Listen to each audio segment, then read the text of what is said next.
है ना, ये एक ऐसा टॉपिक है, अगर आपको वर्ब समझ में आ जाता है, ठीक है, तो इंग्लिश ग्रामर का एक बहुत बड़ा हिस्सा आप जो है सीख जाते हैं, ठीक है। अगर आपको वर्ब समझ में नहीं आया तो फिर आपको कुछ भी समझ में नहीं आया, क्योंकि बिना वर्ब के कोई भी सेंटेंस बन ही नहीं सकता। यहां पर देखो मैंने क्या बोला है, कोई भी सेंटेंस बिना वर्ब के बन ही नहीं सकता। हमने कोई छोटा सा सेंटेंस बनाया, ही हैज बिन, ठीक है, ही हैज बिन सेंट, हमने ये बनाया सेंटेंस। या फिर हमने बुलाया आई एम गोइंग, ठीक है, I am going towards market, ठीक है, एक सेंटेंस हमने ये बनाया। तो यहां पर देखो वर्ब क्या है, ये एम, ये भी वर्ब है, ये गोइंग, ये भी वर्ब है, ठीक है, यहां पे ये वर्ब ही है। क्या है, ये वर्ब है। अगर ये नहीं होंगे सेंटेंस में तो इसका कोई भी मीनिंग नहीं बचता है। मान लो कि भैया हमने इनको कर दिया गायब, सेंटेंस में वर्ब है ही नहीं, ठीक है, तो देखो इनका कोई मीनिंग निकल रहा है क्या, इनका कोई कुछ भी मीनिंग नहीं निकलेगा, ठीक है। अब देखो ही आपका अकेला रह गया है ना, वर्ब तो कोई है ही नहीं, जब वर्ब ही नहीं रहेगी तो सेंटेंस का कोई मीनिंग ही नहीं है। यहां पर से देखो वर्ब हमने गायब कर दी, आई के बाद डायरेक्ट प्रीपोजिशन आ गई टूवर्ड्स, आई टूवर्ड्स मार्केट, भाई मार्केट की ओर मैं क्या, है ना, तो वर्ब गायब हो गई। अगर वर्ब नहीं है, ये बात याद रखना कि कोई भी सेंटेंस जब आप बनाएंगे तो उसमें वर्ब होगी ही होगी, ठीक है, किसी भी सेंटेंस में वर्ब होती ही होती है। अब ये जो वर्ब है, इस वर्ब का ही पूरा खेल है, जो इस वर्ब को समझ जाता है, फिर चाहे वो स्पोकन इंग्लिश के लिए इंग्लिश सीख रहा है या कंपटीशन एग्जाम के लिए इंग्लिश सीख रहा है, वो सब कुछ क्लियर कर देगा फिर, ठीक है। लेकिन भैया ये समझना जो है, ये लगा लो कि थोड़ी मेहनत का काम है, अगर आप मेहनत करोगे तो समझ जाओगे, ठीक है। चलो तो सबसे पहले हम शुरुआत करते हैं वर्ब की, कि ये वर्ब है क्या, ये कितने टाइप्स की होती है, ठीक है, ये वर्ब जो है ये कितने टाइप्स की होती है। देखो वर्ब को मेन रूप से हम दो भागों में बांटते हैं, ठीक है। एक तरफ आपकी रहती है हेल्पिंग वर्ब, कौन सी वर्ब रहती है, हेल्पिंग वर्ब, ठीक है। एक तरफ आपकी होती है मेन वर्ब, क्या होती है, मेन वर्ब। अब जो आपके एक्शन होते हैं, जो भी आप कार्य करते हैं, जिनकी भी आप वर्ब की फॉर्म से बनाते हैं, वर्ब की फॉर्म से जो भी आप बनाते हैं वो आपकी यहां से चलती है, ठीक है। जितनी भी आपकी हेल्पिंग वर्ब होती हैं, चाहे वो मॉडल वर्ब के अंदर हो, ठीक है, या वो प्राइमरी ऑक्सिलरी वर्ब के अंदर हो, वो सब कुछ आपकी इधर से कंट्रोल होती है। अब आपने जो वर्ब के नाम सुने होंगे, जैसे कि फाइनाइट वर्ब, इनफाइनाइट वर्ब, है ना, transitive, intransitive, main verb, action verb, state verb, regular verb, irregular verb, ये सब की सब आपकी इधर वाला पार्ट में आती है, ठीक है। और जितने भी मॉडल वर्ब्स हैं, हेल्पिंग वर्ब्स हैं, वो आपकी इस वाले पार्ट में आती हैं। तो ये तो हो गया इनका थोड़ा सा ओवरव्यू। अब इनको बिल्कुल डिटेल में हम आज की क्लास में करेंगे, ठीक है। चलो तो यहां से जो चार्ट मैंने बनाया था उसी को थोड़ा खोल के यहां पे बताया गया है, ठीक है। जो चार्ट मैंने बनाया था उसी को थोड़ा सा खोल के यहां पर बताया गया है, ठीक है। देखो जो वर्ब है उसको दो भागों में बांटा, एक तरफ रखी गई हेल्पिंग वर्ब जिसको बोलते हैं सहायक क्रिया, एक तरफ रखी गई मेन वर्ब। मेन वर्ब को हिंदी में बोलते हैं मुख्य क्रिया, क्या बोलते हैं, मुख्य क्रिया, ठीक है। मेन वर्ब को बोलते हैं मुख्य क्रिया, हेल्पिंग वर्ब को बोलते हैं सहायक क्रिया।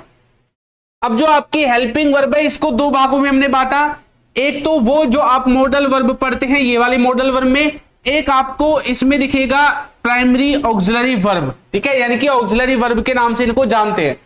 इधर वाली कौन सी है ये, और ये कौन सी है, मॉडल वर्ब के नाम से पता चल रहा है कि यहां पर मॉडल्स होंगे, है ना, जैसे कैन हो गया, मे हो गया, माइट हो गया, शुड हो गया, वुड हो गया, ये वाले मॉडल्स इधर होंगे। लेकिन मॉडल्स को भी फर्दर दो कैटेगरी में डिवाइड किया गया। एक तरफ लिखे गए सेमी मॉडल्स, क्या लिखे गए, सेमी मॉडल्स। सेमी मॉडल में आपके नीड, देयर और यूज्ड टू का इस्तेमाल होता है। एक तरफ आपके लिखे हुए हैं मेन मॉडल्स। ये मेन मॉडल्स कौन से हैं, जो मुख्य आपके मॉडल वर्ब होते हैं, कौन कौन से आते हैं इनमें, जैसे कि कैन हो गया, कुड हो गया, शुड हो गया, वुड हो गया, इनकी नॉर्मली जिनको आप इस्तेमाल करते हैं, इनको छोड़ करके जो भी बच गया वो सब इसी में आएंगे, ठीक है। अब मेन बात है ये ऑक्सिलरी वर्ब ये क्या है। देखो ये जो ऑक्सिलरी वर्ब है इसमें तीन चीजें लिखी हुई हैं, बी, डू और हैव। हैव का मतलब है हैव की जितनी भी वर्ब होती हैं, हैव, हैज, हैड, हैविंग, ये सब इसमें आएंगे, ठीक है। डू की जितनी भी फॉर्म्स होती हैं, चाहे वो डू के साथ डज आता हो, डिड आता हो, है ना, वो जितनी भी हेल्पिंग वर्ब है दो तीन जो होती हैं, डू, डिड, डन, ये सब डू, डिड और डज आपकी वो आपकी यहां से आएगी, ठीक है। बी की जो फॉर्म्स है इसका मतलब है कि इसमें is am are, was were, ये सारी चीजें आपकी बी के अंदर आती है। तो ये तो आपकी हेल्पिंग वर्ब हो गई। इधर वाले हिस्से को देखते हैं, थोड़ा ओवरव्यू लेते हैं, ठीक है, बाकी फिर इनको एग्जांपल की हेल्प से समझेंगे। इधर जो ये वाली मेन वर्ब है, यहां पर तो मैंने इनको दो भागों में बांट रखा है, स्पोकन इंग्लिश के हिसाब से। किसके हिसाब से? स्पोकन इंग्लिश के हिसाब से, ठीक है। और यदि कंपटीशन एग्जाम के हिसाब से देखेंगे उसको आगे देखेंगे, ठीक है। तो मेन वर्ब को दो भागों में बांटा गया। एक तरफ तो उन वर्ब की बात करेंगे जो एक्शन वर्ब होती है, जिसमें हम फिजिकल रूप से कोई एक्शन करते हैं, कोई काम करते हैं, वो वाली वर्ब।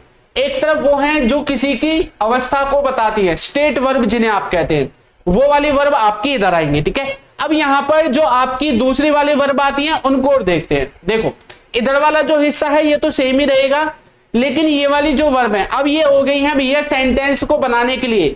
इंग्लिश में जो लोग लिखना चाहते हैं, राइटिंग करना चाहते हैं, उनको ये वाला स्ट्रक्चर समझना पड़ेगा, और जो सिर्फ बोलने के लिए लिख रहे हैं, समझ रहे हैं, उनको ये वाला स्ट्रक्चर समझना पड़ेगा वर्ब का, ठीक है। चलो, तो यहां पर मेन रूप से मेन वर्ब को दो भागों में बांटा हमने। एक तरफ फाइनाइट है, एक तरफ नॉन फाइनाइट वर्ब है। अब ये होती क्या है इनको आगे देखेंगे, पहले इनको देख लेंगे, इनको और भी डिवाइड किया गया है, ठीक है। अब जो आपकी फाइनाइट वर्ब है इसको फिर से दो भागों में बांटा गया, एक तरफ ट्रांजिटिव वर्ब और एक तरफ इंट्रांजिटिव वर्ब, ठीक है। और नॉन फाइनाइट को तीन भागों में बांटा गया। आपने नाम सुना होगा इन्फिनेटिव का, जेरेंड का, है ना, और पार्टिसिपल का। ये तीनों आपकी नॉन फाइनाइट की होती हैं, और ये दोनों ट्रांजिटिव और इंट्रांजिटिव आपकी फाइनाइट वर्ब होती हैं, ठीक है। अब हमारे सेंटेंस में ये सारी की सारी वर्ब हमें दिखाई देती है, लेकिन हमें पता नहीं चलता कि ये फाइनाइट है या नॉन फाइनाइट है, ट्रांजिटिव है, इंट्रांजिटिव है, ये जेरेंड की तरह आई है, पार्टिसिपल की तरह आई है, या इन्फिनेटिव की तरह आई है, ठीक है। तो आज की क्लास में यही जो चीजें हैं इनको हम करने वाले हैं, ठीक है। तो सभी बच्चों को गुड इवनिंग, जितने भी बच्चे जुड़े हुए हैं। और क्लासेस का टाइम आपको पता ही है, क्लासेस का टाइम हमारा है मंडे से फ्राइडे,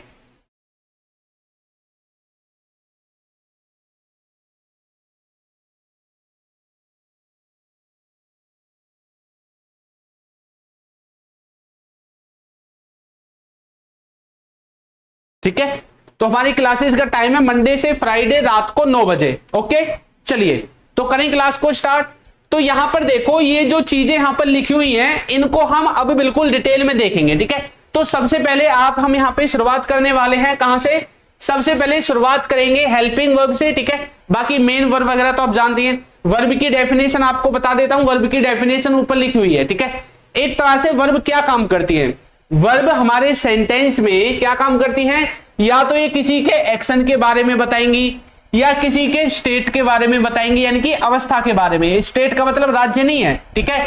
या किसी के पोजेशन के बारे में बताएंगी। पोजेशन मतलब कि किसके पास क्या है, किसके पास क्या चीज है, ठीक है। तो वर्ब हमारा वो शब्द है जो हमें हमारे सेंटेंस में किसी काम के बारे में बताएगा, किसी की अवस्था के बारे में बता सकता है, किसी की जो कोई पोजेशन है, पोजेशन के बारे में हमें बता सकता है, ठीक है। तो ये वाली जो चीजें हैं ये सारी चीजें हमें किससे पता चलेंगी? वर्ब से हमें पता चलती हैं, ठीक है। अब देखो यहां पर, अब आपकी जो हेल्पिंग वर्ब है इनको मैंने बता दिया कि इनको ऐसे ऐसे बांटा जाता है, ठीक है। एक तरफ मॉडल वर्ब है जिसमें ये वाली वर्ब आएंगी, और एक तरफ आपकी मेन वर्ब है यानी कि ऑक्सिलरी वर्ब, ये वाली वर्ब आएंगी, ठीक है। तो जो मॉडल वर्ब है उनमें आपका मेन मॉडल होता है, सेमी मॉडल होता है। मेन मॉडल में ये वाली वर्ब आती है, और सेमी मॉडल में देयर, यूज टू और नीड आपका आता है। यानी कि इन तीन वर्ड्स को छोड़ करके, इन तीन मॉडल वर्ब को छोड़ के जो भी बच जाता है वो सबका सब मेन मॉडल वर्ब में आता है, ठीक है। ये सबको पता है। ऑक्सिलरी वर्ब में आपको मैंने बताया था बी आता है, डू आता है और हैव आता है। मैंने बोला था हैव के अंदर वो सभी वर्ब आएंगी जो आपकी हेल्पिंग वर्ब की तरह हैव से मिलती जुलती हैं। जैसे हैड हो गया, हैविंग हो गया, हैज हो गया, या हैड हो गया, जो भी है सब इसमें आएंगे, ठीक है। डू में आपकी डिड आएगी, और आपका डज आएगा, और एक डू आएगा खुद, ठीक है। बी में आपका वाजवर आएगा, बिन आएगा, बीइंग आएगा, और इजएमआर आएगा। ये तो आप देखते होंगे ना, वाजवर भी दिखा है, बिन भी, बीइंग भी, ये सब बी की ही फॉर्म है। किसकी है? बी की फॉर्म है। डू की फॉर्म ये वाली है, और हैव की फॉर्म आपकी ये वाली है, ठीक है। तो इस तरह से हमारी जो ऑक्सिलरी वर्ब है इनको हमने बनाया है, इनको हम हेल्पिंग वर्ब की तरह इस्तेमाल करते हैं। किसकी तरह इस्तेमाल करते हैं? हेल्पिंग वर्ब की तरह इस्तेमाल करते हैं, ठीक है। चलो, अब यहां पर ये जो आपकी वर्ब यहां पर दिख रही है, ठीक है, इनको एग्जांपल की हेल्प से देखेंगे। देखो यहां पर जो आपकी ये जो हेल्पिंग वर्ब है, ऑक्सिलरी वर्ब, इनके बारे में तो आप जानते हैं भाई, is am are, was verb कहां पे यूज होता है ना, आपने देखा भी है, लेकिन इनका नाम पता कर लो। इनको हम हेल्पिंग वर्ब के अंदर प्राइमरी ऑक्सिलरी वर्ब में पढ़ते हैं। किस में पढ़ते हैं? प्राइमरी ऑक्सिलरी वर्ब में। ये जितनी भी यहां पर आपको दिख रही हैं, ये जितनी भी आपको यहां पर वर्ड्स दिख रहे हैं, ये जितने भी वर्ड्स हैं, इनको प्राइमरी ऑक्सिलरी वर्ब के नाम से हम जानते हैं। किसके नाम से?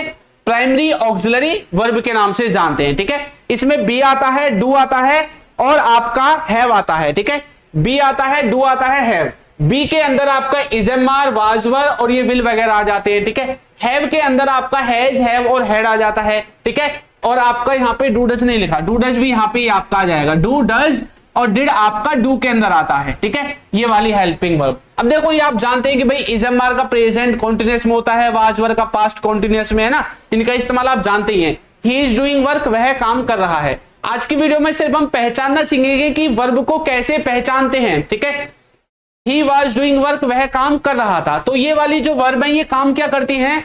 सेंटेंस में सेंटेंस का समय चेंज करती हैं।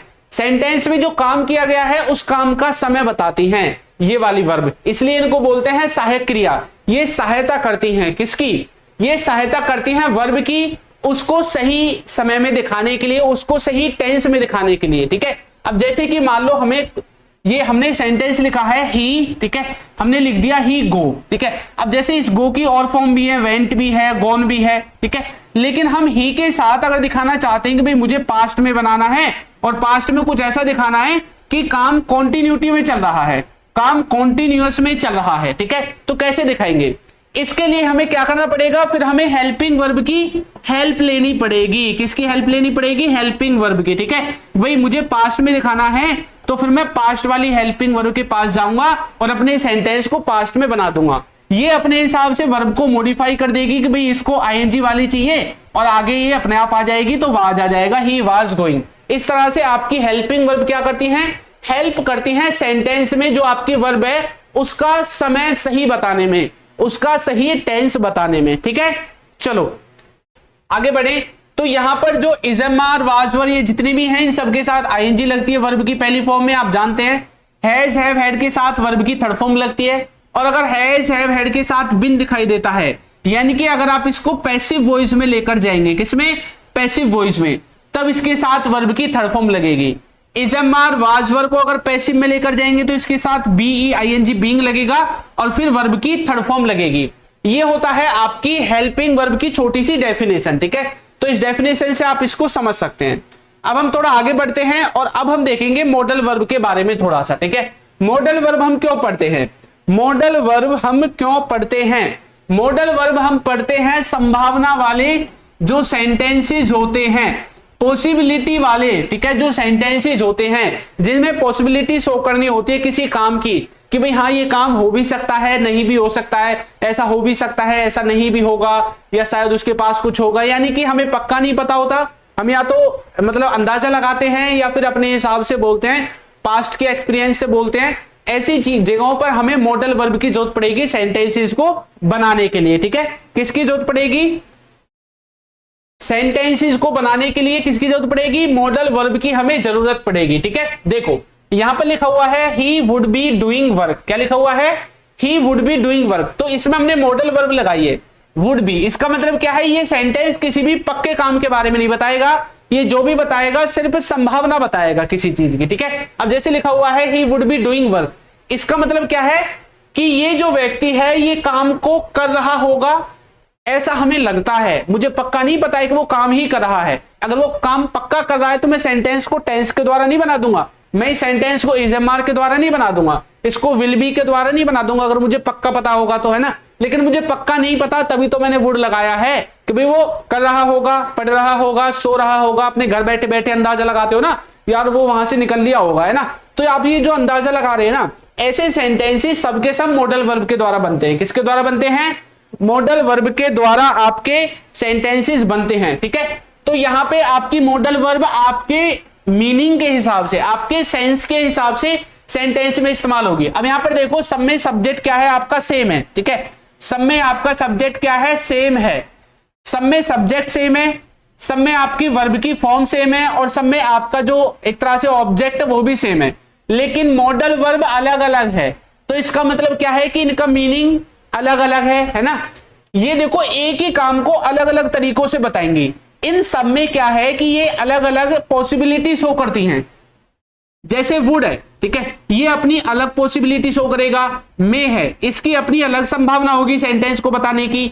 मस्ट है, इसकी अपनी अलग होगी। भाई मस्ट ऐसी चीजों के बारे में बताएगा जिनके बारे में आपको पक्का पता है, ठीक है। मे ऐसी चीजों के बारे में बताएगा जो आप पूरी तरह नहीं जानते, आप हाफ हाफ रहते हैं, भाई ऐसा हो भी सकता है, ऐसा नहीं भी होगा।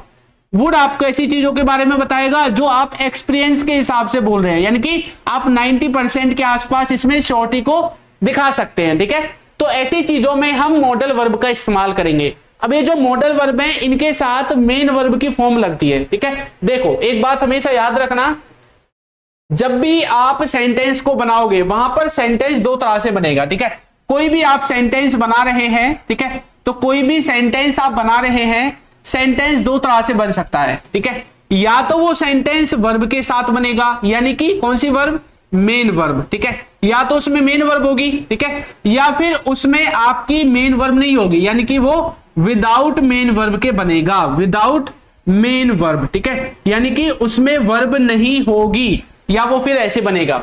यदि वर्ब होगी और वर्ब नहीं होगी, अब आपको इसकी कैसे पहचान होगी, इसकी पहचान होगी वर्ब की फॉर्म्स से, ठीक है। जो वर्ब की फॉर्म्स आप लगाते हैं ना, देखो अब यहां पर वर्ब की फॉर्म्स लगी हुई हैं, पहली फॉर्म, दूसरी, तीसरी, आईएनजी वाली जो भी है, ठीक है। तो मॉडल वर्ब अकेला आएगा तो वर्ब की पहली फॉर्म लगती है, मॉडल के साथ बी आएगा तो थर्ड फॉर्म भी लग सकती है, आईएनजी वाली भी लग सकती है।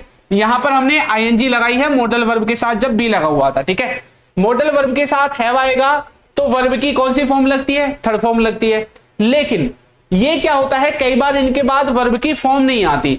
जब इनके बाद वर्ब की फॉर्म नहीं आएगी, कुछ ना कुछ तो आएगा, तो वर्ब की फॉर्म के अलावा इनके पीछे यहां पर कोई नाउन आ सकता है। नाउन मतलब किसी चीज का नाम, अब या फिर किसी की मतलब किसी जगह का नाम आ सकता है, किसी वस्तु का नाम आ सकता है, किसी व्यक्ति का नाम आ सकता है, ठीक है। या फिर यहां पर आपको एडवर्ब, एडजेक्टिव, इस तरह से कुछ वर्ड्स आपको लास्ट में दिखाई दे सकते हैं आपके मॉडल वर्ब के बाद, ठीक है।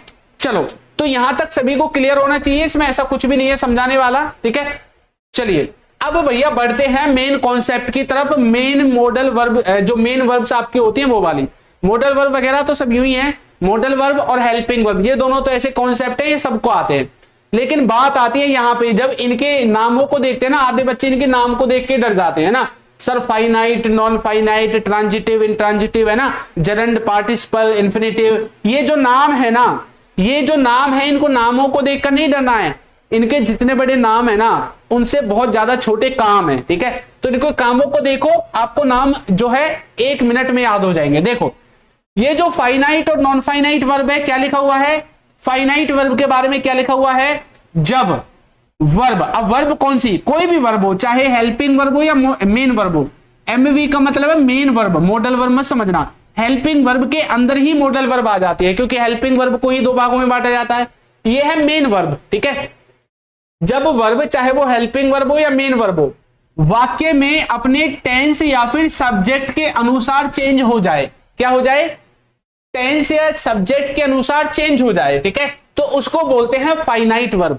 लेकिन जो वर्ब वही के वही बनी रहती हैं, जो चेंज नहीं होती हैं, ठीक है, जो वर्ब टेंस और सब्जेक्ट के अनुसार चेंज क्या नहीं होती हैं, चेंज नहीं होती हैं, ठीक है, उनको हम बोलते हैं नॉन फाइनाइट वर्ब। अब यहां पर देखो कुछ मैंने एग्जांपल्स लिख रखे हैं और यहां पे मैंने उनको रेड कलर से हाईलाइट कर रखा है, ठीक है। यहां पर लिखा हुआ है he wants to speak English. Hindi क्या है कि ये क्या बोलना चाहता है, इंग्लिश बोलना चाहता है, ठीक है। He wants to speak English, ये व्यक्ति जो है ये इंग्लिश बोलना चाहता है। इधर क्या लिखा हुआ है, they want to speak English, वे इंग्लिश बोलना चाहते हैं। इधर क्या लिखा हुआ है, he wanted to speak English, यानी कि ये जो है ये इंग्लिश बोलना चाहता था, ये पास्ट में चला गया, पास्ट इंडेफिनिट में, ठीक है। अब यहां पर एक चीज देखो, यहां पर तो आया था ही के साथ वांट, दे के साथ भी नहीं, ही के साथ आया था वांट्स, दे के साथ आया है वांट, और ही के साथ हो गया वांटेड। यानी कि ये जो रेड कलर में मैंने लिखा हुआ है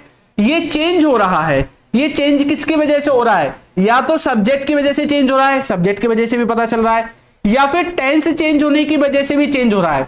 यानी कि ये जो वर्ब यहां पे लिखी हुई है ये इस रूल को फॉलो कर रही है। किस रूल को? इस वाले को। यानी कि वर्ब जब टेंस के हिसाब से, अब देखो यहां पे प्रेजेंट टेंस था तो ये वाली फॉर्म आई थी, जब आपका पास्ट टेंस हो गया तो ये वाली फॉर्म आएगी। तो टेंस के हिसाब से भी चेंज हो रहा है। दूसरा सब्जेक्ट के हिसाब से, जब हमारा सब्जेक्ट था ही तब तो आया था वांट्स, ठीक है। जब हमारा सब्जेक्ट दे तब एस हट गया, वांट ही रह गया। जब हमारा सब्जेक्ट ही है लेकिन पास्ट में अब ये वांटेड बन गया। यानी कि ये टेंस और सब्जेक्ट के अनुसार क्या हो रही है? चेंज हो रही है। तो ये जो वर्ड यहां पे लिखा हुआ है, ये जो वर्ब लिखी हुई है आपकी वांट, ठीक है, ये क्या है? आपकी फाइनाइट वर्ब है। क्या वर्ब है? फाइनाइट, जो कि सेंटेंस में चेंज हो रही है, ठीक है। जैसा माहौल मिलता है उसके हिसाब से अपने आप को ढाल रही है। ये तो हो जाएगी आपकी क्या? एक तरह से फाइनाइट वर्ब। लेकिन इसके आगे और देखो, स्पीक भी तो वर्ब है। कुछ भी काम हम करते हैं वो वर्ब ही होती है, ठीक है। तो स्पीक का मतलब होता है बोलना। क्या मतलब होता है? बोलना। देखो जब सेंटेंस में सब्जेक्ट आपका चेंज हुआ, ये तब भी स्पीक ही रही, है ना। और जब आपका टेंस चेंज हुआ तब भी स्पीक ही रही, ये चेंज नहीं हुई। मतलब ये जो स्पीक यहां पे लगी हुई है, ये आपकी क्या है? ये आपकी चेंज नहीं हुई है। तो ये हो जाएगी आपकी नॉन फाइनाइट। एक ही सेंटेंस में वर्ब आपकी दोनों तरह की मिल सकती है, फाइनाइट भी मिल सकती है, नॉन फाइनाइट भी मिल सकती है, ठीक है। तो ये बात आपको याद रखनी है। ओके, चलो आगे बढ़े। देखो इसके बाद नेक्स्ट सेंटेंस लिखा हुआ है ही लाइक्स रीडिंग स्टोरीज, ठीक है। और यहां पे लिखा हुआ है दे लाइक रीडिंग स्टोरीज। तो यहां पे लिखा हुआ है ही के साथ लगा है लाइक्स, यहां पे लिखा हुआ है दे के साथ लगा लाइक। अगर इसको पास्ट में लेके जाएंगे तो यहां पे लाइक में ईडीओ लग जाएगा, लाइक्ड बन जाएगा। तो यानी कि लाइक भी चेंज हो रहा है। अब लाइक चेंज हो रहा है तो ये कौन सी वर्ब हो जाएगी? लाइक चेंज हो रहा है तो फाइनाइट वर्ब हो जाएगी, ठीक है। लेकिन इसके आगे और लिखा हुआ है क्या? रीडिंग। इधर भी रीडिंग लिखा हुआ है, ये चेंज नहीं हुआ। तो ये वाली जो वर्ब है ये आपकी हो जाएगी कौन सी? नॉन फाइनाइट वर्ब हो जाएगी, ठीक है। तो फाइनाइट और नॉन फाइनाइट की यही डेफिनेशन है। अगर सेंटेंस में कोई भी वर्ब आपकी, अगर वो टेंस के अकॉर्डिंग या आपके सब्जेक्ट के चेंज होने के बाद अगर चेंज हो जाती है तो वो आपकी क्या हो जाएगी? आपकी फाइनाइट वर्ब हो जाएगी। और जो चेंज नहीं होती है वो आपकी कौन सी हो जाएगी? नॉन फाइनाइट वर्ब हो जाएगी, ठीक है। इस तरह से आप इसको समझ सकते हैं। तो सभी बच्चे वीडियो को लाइक भी जरूर कर देंगे, ठीक है, जिन्होंने वीडियो को लाइक नहीं किया है। चलो, तो थोड़ा सा आपको समझ में आया फाइनाइट और नॉन फाइनाइट क्या होती है। अब यहां पर एक चीज और देखो, यहां पर जो आपका सब्जेक्ट के तुरंत बाद जो वर्ब आपकी आ रही है ना, सब्जेक्ट के तुरंत बाद जो वर्ब आ रही है अक्सर वो ही चेंज हो रही है ना। सब्जेक्ट के तुरंत बाद जो आ रही है वो चेंज हो रही है ज्यादातर, लेकिन जो उनके बाद और आ रही है वो चेंज नहीं हो रही। अब यहाँ पे जो टू लगा के स्पीक लिखा हुआ है ना, और यहाँ पे रीडिंग, यानी कि ये भी तो वर्ब ही है ना, रीड भी तो वर्ब होती है। अब यहाँ पे एक वर्ब ये हो गई, एक ये हो गई, तो क्या ये भी वर्ब है? ये वर्ब नहीं है। इसको भी हम आगे पढ़ेंगे, जब हम पार्टिसिपल्स, जेरेंड इनको पढ़ेंगे तब आपको ये आगे का जो स्ट्रक्चर है ये समझ में आएगा कि स्ट्रक्चर आया कहां से है, ठीक है। चलो इससे आगे हम देखते हैं जो आपकी और दो तरह की थी, ट्रांजिटिव और इंट्रांजिटिव। ये क्या होती है? देखो, ट्रांजिटिव वर्ब के आगे लिखा हुआ है कि transitive verb always takes object, यानी कि जो आपकी ट्रांजिटिव वर्ब होगी वो ऑब्जेक्ट लेंगी। कई कई आपके सेंटेंसेस ऐसे होते हैं जिनमें आपका ऑब्जेक्ट नहीं होता है ना, आपका वर्ब का ऑब्जेक्ट है। वो कैसे पता करते हैं हम? या तो हम उससे व्हाट के द्वारा सवाल पूछेंगे या whom के द्वारा, है ना, क्या या फिर किसको, है ना, क्या या फिर किसको, व्हाट या whom, इन दोनों से हम सवाल करते हैं वर्ब से, और जो भी जवाब आता है वही आपका ऑब्जेक्ट होता है। लेकिन कुछ आपकी ऐसी होती है, देखो मैंने लिखा ही ड्रिंक, या फिर मैं बोल सकता हूं ही कैन ड्रिंक मिल्क, ठीक है। मैंने क्या बोला? He can drink milk. और एक मैंने बोला he can go to school, ठीक है। अब यहां पर देखो आप ना ये चीज अब अच्छे से समझोगे।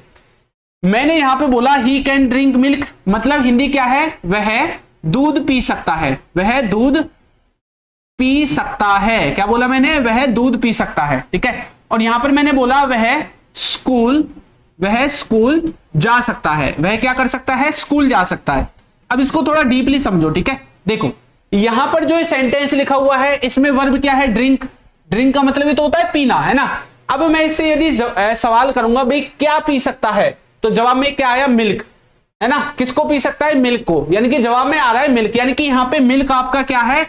ऑब्जेक्ट है। क्या है? ऑब्जेक्ट है ना। अब कई बार हमने सेंटेंस को बनाने का फॉर्मूला क्या सीखा है? सब्जेक्ट हो गया, फिर हेल्पिंग वर्ब हो गई, फिर वर्ब हो गई, फिर ऑब्जेक्ट हो गया, है ना। हम क्या बोलते हैं कि सर ही आपका सब्जेक्ट है, कैन आपकी हेल्पिंग वर्ब या मॉडल वर्ब है, गो आपका क्या है, वर्ब है, और लास्ट में ये जो ऑब्जेक्ट लिखा हुआ है ये हमारा स्कूल ऑब्जेक्ट है, यही तो बोलते हैं हम। लेकिन ये स्कूल ऑब्जेक्ट है ही नहीं। देखो ये जो गो वर्ब है ना, अभी हमने पीछे क्या पढ़ा था कि ट्रांजिटिव वर्ब क्या करती है, जो आपके क्या लेती है, ऑब्जेक्ट। इंट्रांजिटिव वर्ब क्या करती है, जो ऑब्जेक्ट नहीं लेती। तो ये जो है ना गो आपकी इंट्रांजिटिव वर्ब है। क्या है, इंट्रांजिटिव वर्ब है, ये ऑब्जेक्ट लेगी ही नहीं। देखो हम इससे सवाल करेंगे कि भैया जाने का सवाल है कि वह स्कूल जा सकता है, तो जाने का सवाल करेंगे, कैसे सवाल करेंगे, व्हाट का सवाल करेंगे, क्या से, क्या जा सकता है। तो देखो कोई जवाब नहीं आया, नहीं आया ना। किसको जा सकता है, कोई जवाब नहीं आया। क्या और किसको का कोई भी जवाब नहीं आया। तो मतलब ये जो वर्ब है ये हमारी क्या है, ऑब्जेक्ट नहीं लेती है। इसके बाद जो ये स्कूल लिखा हुआ है ना, टू स्कूल, ये इस वर्ब का ऑब्जेक्ट है ही नहीं, ये ऑब्जेक्ट के अंदर काउंट हो ही नहीं रहा है। ठीक है, ये एक तरह से यहां पे एडवर्ब की तरह काम कर रहा है। ठीक है, अब एक चीज और देखो, यहां पे क्या लिखा हुआ है, टू। टू के बाद हमेशा आपके क्या आता है, ऑब्जेक्ट आता है। किसका, इस टू का। टू क्या है, प्रीपोजिशन।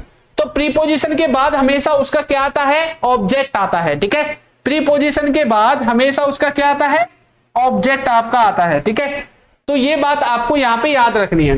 तो यहां पे कुछ समझ में आया कि ट्रांजिटिव वर्ब क्या करेंगी, ऑब्जेक्ट लेंगी। इंट्रांजिटिव वर्ब आपकी ऑब्जेक्ट नहीं लेंगी, ये ऑब्जेक्ट नहीं लेती हैं और ये वाली ऑब्जेक्ट लेती हैं। ठीक है, यहां पे देखो मैंने बोला है राहुल किल्ड हिम, यानी कि राहुल ने इसको क्या किया, मारा या फिर मार दिया, ऐसा भी बोल सकते हैं। ठीक है, अब यहां पे जो सेंटेंस लिखा हुआ है, किल्ड इसमें वर्ब है। मैंने बोला क्या मारा, क्या मारा, कोई जवाब नहीं आया। जैसे मैं बोलूंगा किसको मारा तो जवाब आएगा इसको, है ना, उसे। हिम, हिम का क्या है इसमें, उसे है। ठीक है, तो किसको मारा, उसे मारा, तो देखो जवाब आया। यानी कि किल्ड कैसी वर्ब है, जो ऑब्जेक्ट ले रही है, यानी कि ट्रांजिटिव वर्ब है। आगे देखो, दे आर वॉचिंग टीवी, यहां पे इसका मतलब है कि वो टीवी देख रहे हैं। तो वॉचिंग का मतलब है देखना, है ना। तो क्या देख रहे हैं, टीवी देख रहे हैं, जवाब आ गया। किसको देख रहे हैं, वे टीवी को देख रहे हैं, जवाब आ गया। मतलब ये भी ऑब्जेक्ट ले रही है, तो ऑब्जेक्ट ले रही है तो ये क्या हो जाएगी, ट्रांजिटिव वर्ब हो जाएगी। आगे देखो, we ate burger yesterday. Ate मतलब ईट की second form, eat ate eaten होता है ना, तो एट की क्या है, एट क्या है, ईट की सेकंड फॉर्म है। वी एट बर्गर येस्टरडे मतलब कल हमने क्या है, बर्गर खाया। अच्छा, काम क्या हुआ है, खाने का।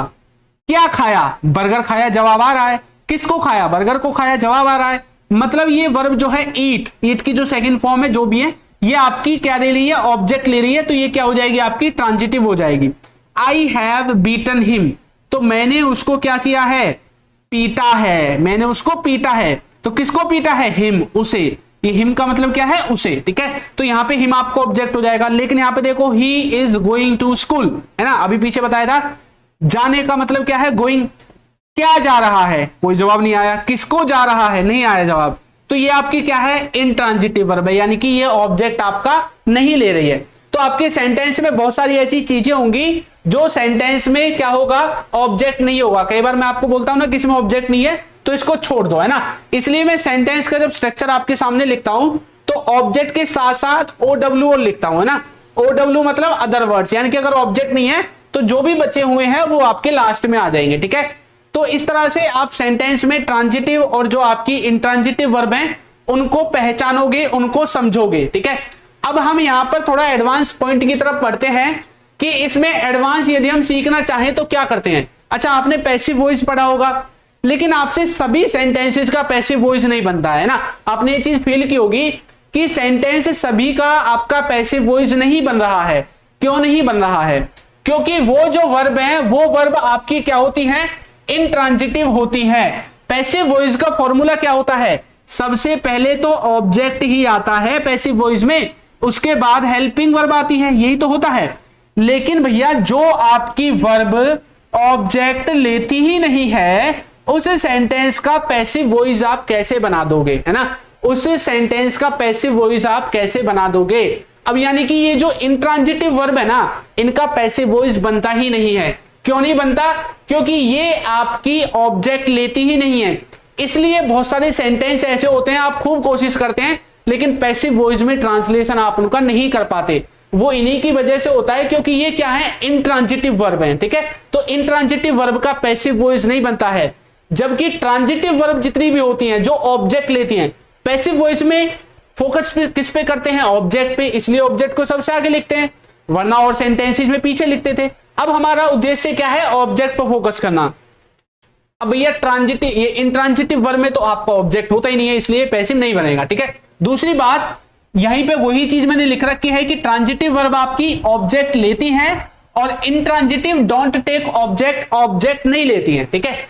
ये जो ट्रांजिटिव वर्ब हैं, इनके बाद आपका जो प्रीपोजिशन है या फिर जो एडवर्ब है वो नहीं आता है, जो आपका प्रीपोजिशन है, जो आपका एडवर्ब है वो नहीं आता है।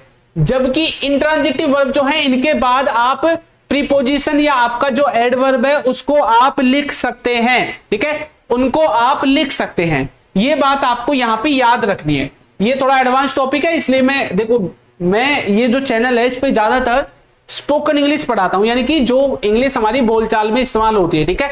ये ऐसे टॉपिक होते हैं ना, ये बच्चों को समझ में नहीं आते बहुत जल्दी, इसलिए मैं इनको थोड़ा कम ही समझाता हूं। लेकिन आज मैंने सोचा कि थोड़ा सा आपको बता दें। और वैसे भी मैंने आपको बोला था कि अब हमारी जो क्लासेज होंगी उनमें लास्ट की जो 10 मिनट होगी उसमें हम एडवांस इंग्लिश को पढ़ेंगे साथ के साथ, ठीक है।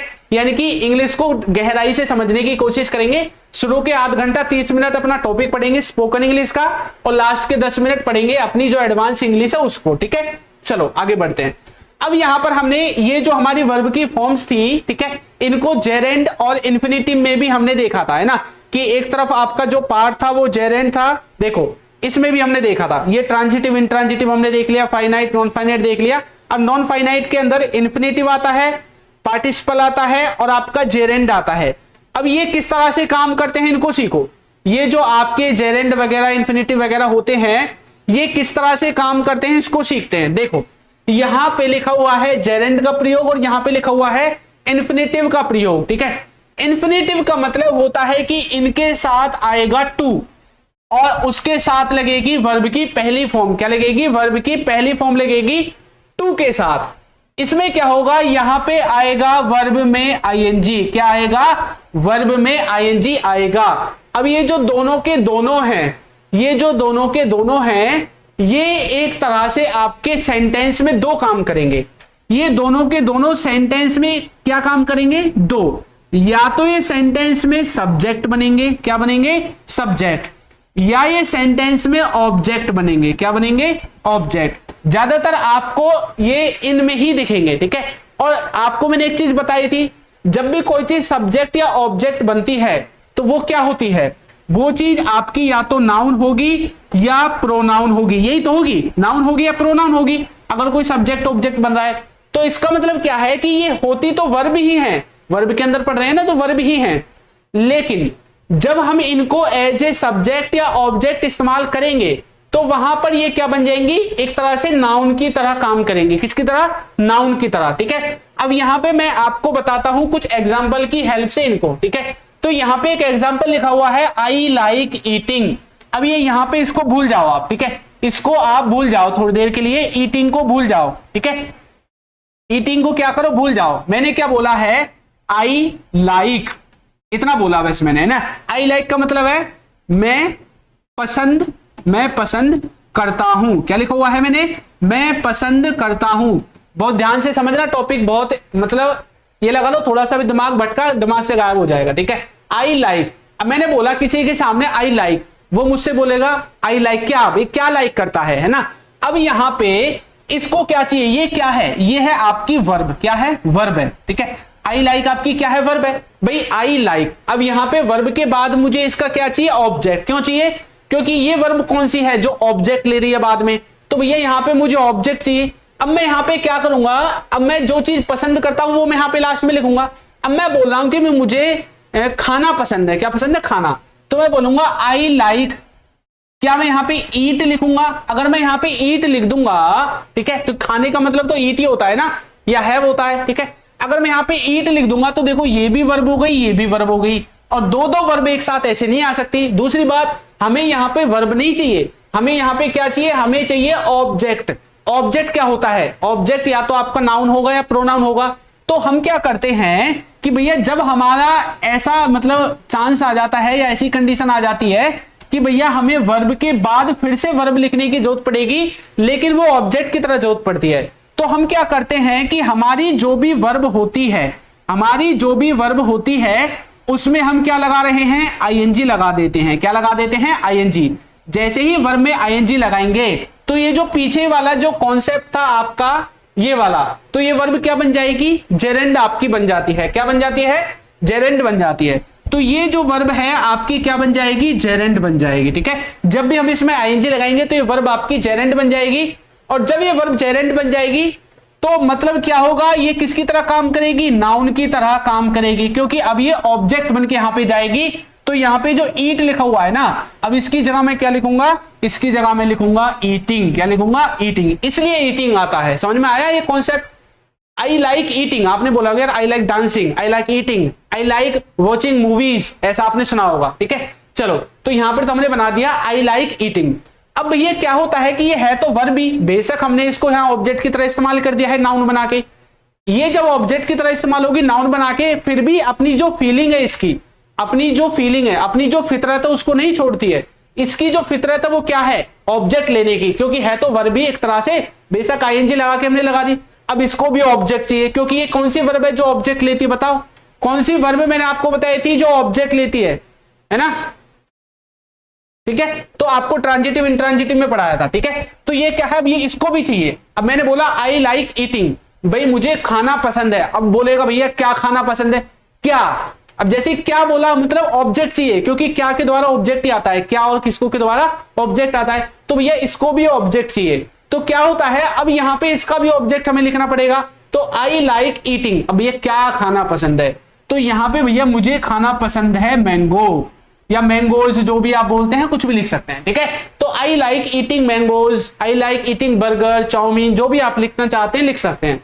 तो समझ में आया कॉन्सेप्ट। अब ये आपकी क्या है, अब ये मैं सोचना सर ये भी वर्ब है, ये भी वर्ब है ना। तो देखो इसका ऑब्जेक्ट ये है और इसका ऑब्जेक्ट ये है। ये वर्ब तो है लेकिन जेरेंड की तरह हमने इस्तेमाल की है, इसलिए यहाँ पे ऑब्जेक्ट का काम कर रही है। किसका काम कर रही है, ऑब्जेक्ट का। आपका ये वाला जो सेंटेंस है इसमें ये आपकी काम कर रही है।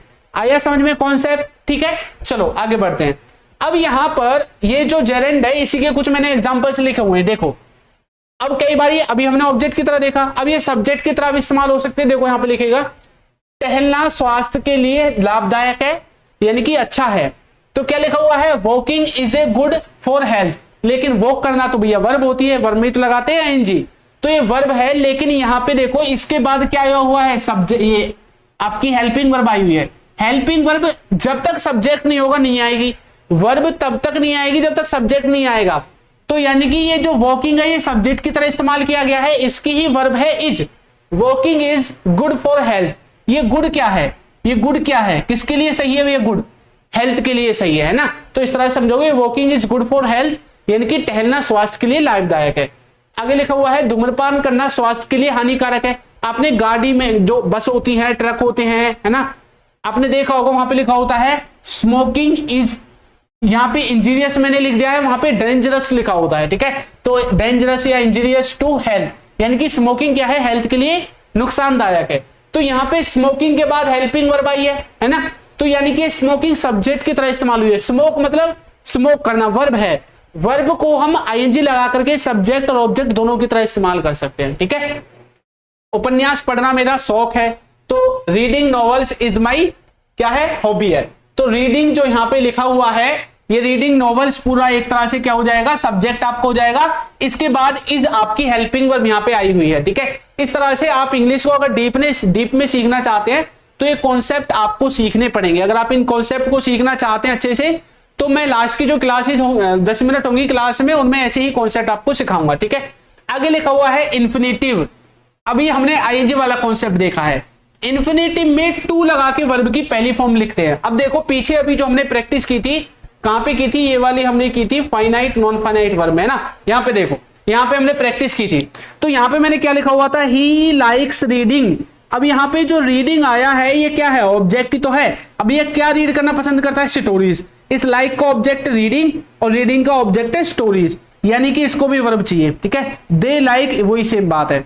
अब यहाँ पे एक वर्ब लिखी हुई है टू लगा के, अभी हम टू लगा के वाली पढ़ने वाले हैं। ये क्या है, टू लगा के इन्फिनेटिव की तरह काम करेगी। क्या करेगी, इन्फिनेटिव की तरह आपकी ये वाली जो चीज है काम करने वाली है। ठीक है, यहाँ पे देखो टू लगा के जब वर्ब को लिखेंगे तो इन्फिनेटिव का काम करती है। ये भी आपकी सब्जेक्ट की तरह भी आ सकती है, ऑब्जेक्ट की तरह भी आ सकती है। ठीक है, अब देखो टहलना एक व्यायाम है, तो मैंने क्या बोला है, to walk is an exercise. अब ये ऐसा नहीं है कि भाई मैं यहाँ पे वॉकिंग नहीं लिख सकता, लिख सकता हूं। मैं इन दोनों में से किसी का भी इस्तेमाल कर सकता हूं। मैं चाहूं तो बोल सकता हूं स्पोकन इंग्लिश में to walk is an good exercise, मैं ऐसा बोल सकता हूं। मैं ऐसा भी बोल सकता हूं walking is an good exercise, walking अच्छा है, स्वास्थ्य के लिए अच्छी अभ्यास है, अच्छी एक्सरसाइज है। तो मैं वॉकिंग लगाऊं या टू वॉक लगाऊं, दोनों ही मेरे सही हो जाएंगे। ठीक है, to get success is possible. अब यहां पे देखो ये टू गेट आ गया है ना, अब मैं यहां पे गेटिंग लगा सकता हूं, क्या लगा सकता हूं, कोई दिक्कत नहीं है। Finding fault is easy, finding भी लिख सकता हूं और टू फाइंड भी लिख सकता हूं। अब यहां पर जो पीछे हमने लिखा हुआ था ये किसकी तरह आया था, यहां पे जो टू स्पीक लिखा हुआ था इस वांट का ऑब्जेक्ट है, ही वांट्स टू स्पीक, क्या स्पीक, इंग्लिश। इसका ऑब्जेक्ट ये है, इसका ऑब्जेक्ट ये है। तो देखो टू स्पीक भी आपका सब्जेक्ट ऑब्जेक्ट की तरह आ सकता है। ठीक है, यानी कि अब ये जब यहां पर ऑब्जेक्ट का काम करेगा तो इसको हम नाउन बोलेंगे। ये जब ऑब्जेक्ट की तरह काम करेगा इसको नाउन बोलेंगे। प्रोनाउन क्यों नहीं बोल रहे भाई, क्योंकि प्रोनाउन में गिने चुने शब्द आते हैं, जैसे he, she, it, I, we, you, they, him, his, her, है ना, ये सब आपके प्रोनाउन में आते हैं। ये प्रोनाउन थोड़ी बनेंगे, ये तो वर्ब से हमने काट के बनाया है यहां पे। ठीक है, वर्ब से काट के बनाया है। ठीक है, चलो आ गया यहां पे समझ में। ठीक है, तो यहां पे आपका जो मेन वर्ब है उसको दो भागों में बांटा गया था, फाइनाइट और नॉन फाइनाइट। उसी के अंदर मैंने आपको ये वाले जो एग्जांपल है समझाए थे। ठीक है, बाकी आपका ट्रांजिटिव और इंट्रांजिटिव में मैंने आपको समझाया था कि कौन सी चीज ऑब्जेक्ट लेगी कौन सी नहीं लेगी।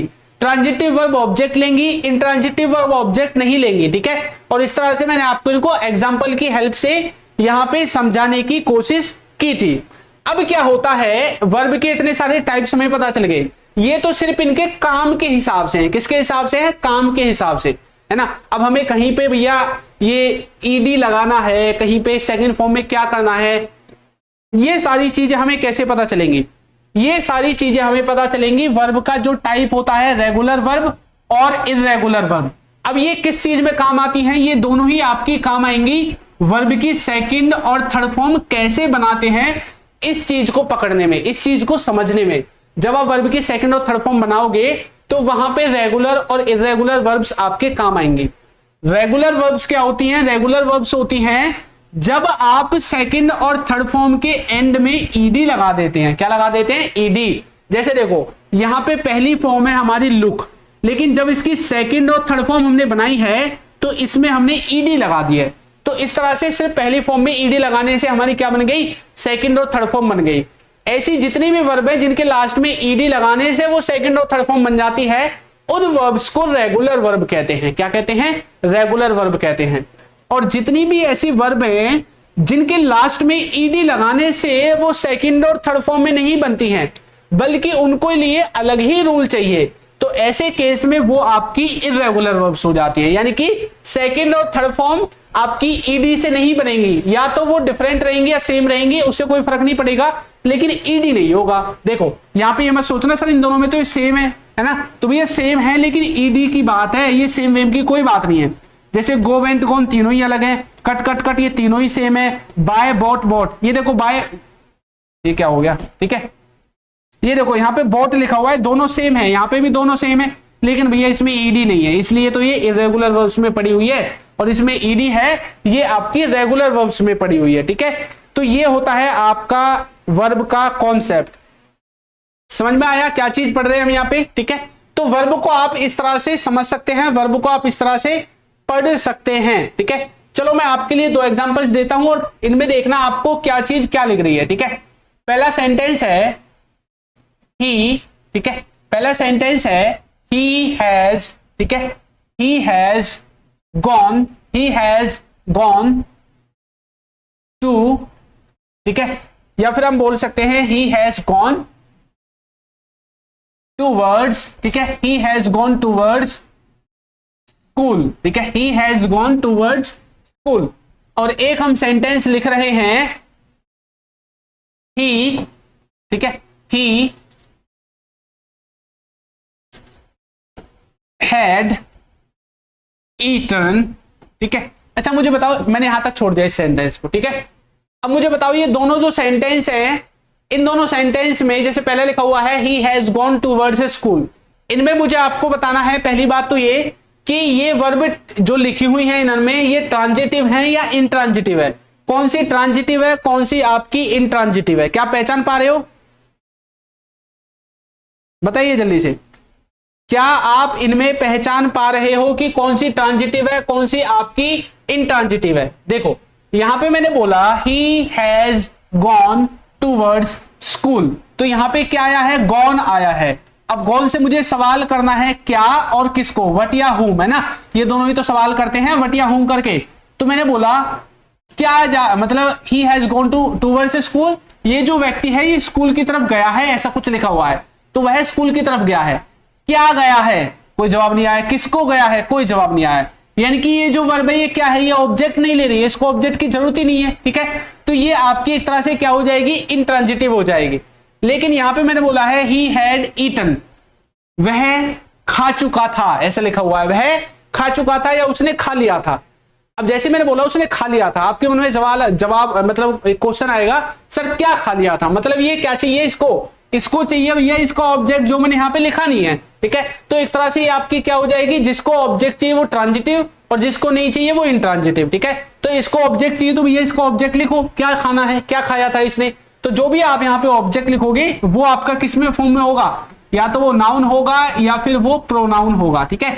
इन दोनों में से कोई भी आपका हो सकता है, ठीक है। तो इस तरह से आप वर्ब की जो फॉर्म्स हैं इनको समझ सकते हैं, ओके।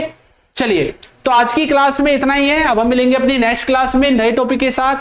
क्लासेस का टाइम मंडे से फ्राइडे रात को 9 बजे आपकी क्लासेस होती हैं, ठीक है। और जिन बच्चों को कोर्स वगैरह लेना है, पेड कोर्सेज जो करना चाहते हैं, तो पेड कोर्सेज भी आप कर सकते हैं, हमारी एप्लीकेशन डाउनलोड करनी पड़ेगी, अल्फा स्पोकन इंग्लिश ऐप, इसी पे आपको हमारा पेड कोर्स मिलेगा। फ्री क्लासेज आपकी यूट्यूब पे चलती है मंडे से फ्राइडे रात को 9 बजे। और जिन बच्चों को पीडीएफ नोट चाहिए तो वीडियो के नीचे आपको दिख रहे होंगे, वहां से जाकर आप पीडीएफ नोट्स को बाय कर सकते हैं, ठीक है। चलिए आज की क्लास में इतना ही, मिलेंगे नई क्लास में नए टॉपिक के साथ।